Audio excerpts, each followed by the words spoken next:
Hi guys, hi out. How are you? And play attention about pay attention to the audio about the history of Brazil. Thanks so much.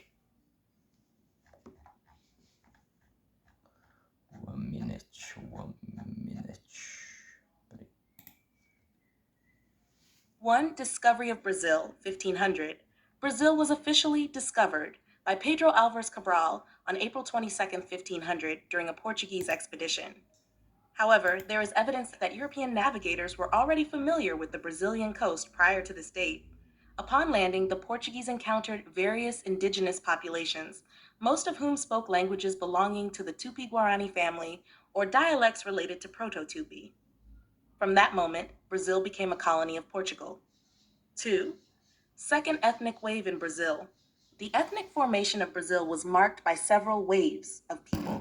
The second significant wave is represented by the arrival of Portuguese colonizers, who joined the existing indigenous populations. In 1500, the Portuguese began the process of colonization, establishing contacts and cultural exchanges with the indigenous peoples. This interaction resulted in the first miscegenation, as many Portuguese settlers intermarried with indigenous women, creating a new mixed race group. Ethnic waves of Brazil. First wave, indigenous peoples. Before the arrival of Europeans, the territory now called Brazil was home to numerous indigenous ethnicities.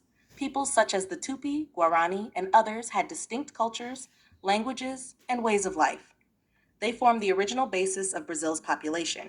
Second wave, Portuguese colonizers from 1500 onward. The arrival of the Portuguese introduced a new ethnic group to the territory. The mixing between colonizers and indigenous people began to shape part of Brazil's identity. Third wave, enslaved Africans from the 16th century onward. From the 16th century onwards, with the expansion of economic activities, especially sugar and gold production, the trafficking of enslaved Africans intensified. Around 4.8 million Africans were brought to Brazil, significantly contributing to the ethnic and cultural diversity. This process of miscegenation, combined with the later arrival of other immigrant groups, Italians, Germans, Japanese, etc., helped to form the complex and rich ethnic composition that characterizes modern Brazil. 3. Colonial period, 1500 to 1822. During the colonial era, Brazil was administered as a Portuguese colony with governors general and hereditary captaincies. The economy revolved around the extraction of natural resources, such as Brazil wood, and agricultural production, particularly sugar and later coffee.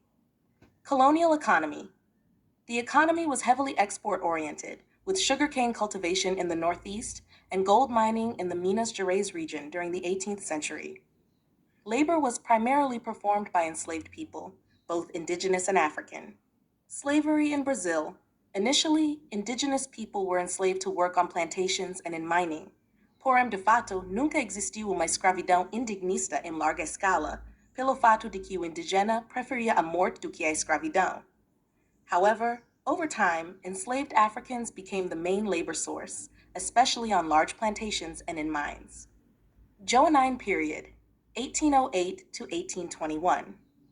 With the invasion of Portugal by Napoleonic troops, the Portuguese court fled to Brazil in 1808. Also due to the Continental Blockade and the Peninsular War, in which Spain was theoretically supportive of the Napoleonic government, whereas Portugal was not, João VI was never a staunch supporter of Louis, but he was much more opposed to Napoleon, etc. This period brought significant changes, such as the opening of ports to international trade and the beginning of reforms that paved the way for Brazilian independence. 5. Brazilian independence, 1822. On September 7, 1822, Prince Dom Pedro I, son of King Dom João VI, declared Brazil's independence from Portugal. The country became an independent constitutional monarchy with a political system marked by the presence of two major parties, the conservatives and the liberals. 6. First reign, 1822 to 1831. Dom Pedro I ruled as Brazil's first emperor, facing challenges in consolidating independence and implementing a constitution. In 1831, he abdicated in favor of his son, Dom Pedro II, due to growing political pressures. 7. Regency period 1831-1840. During the minority of Dom Pedro II, Brazil was governed by regents. This was a period of great instability, with several regional revolts challenging the central government. 8.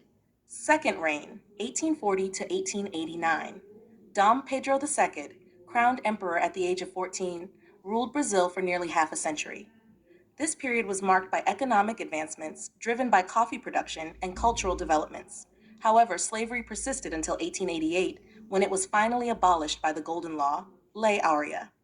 9. First Republic or Old Republic, 1889-1930. Primississimarrepublica, se letra essa parte, essa frase escrevela em português mesmo. With the proclamation of the Republic in 1889, Brazil transitioned from a monarchy to an oligarchic republic.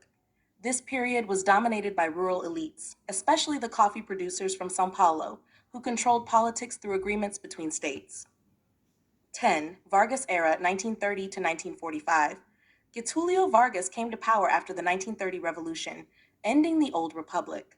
His government was marked by strong centralization of power, industrialization, and labor policies that had a lasting impact. 11. Populist Republic, 1945 to 1964. After Vargas's downfall, Brazil entered a period of democratic alternation, during which leaders such as Juscelino Kubitschek, who built Brasilia, and João Goulart governed.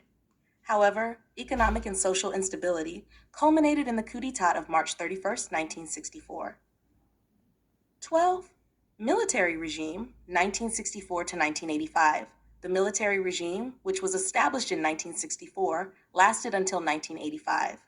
While the period was characterized by economic growth, it was also marked by political repression, censorship, and the torture of opponents, particularly those associated with communism, especially after Institutional Act No. 5, AI 5, in 1968.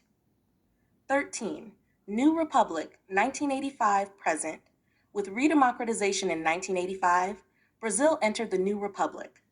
The 1988 Constitution marked the beginning of a new era of civil and social rights, but the country still faces challenges related to the influence of traditional elites and corruption.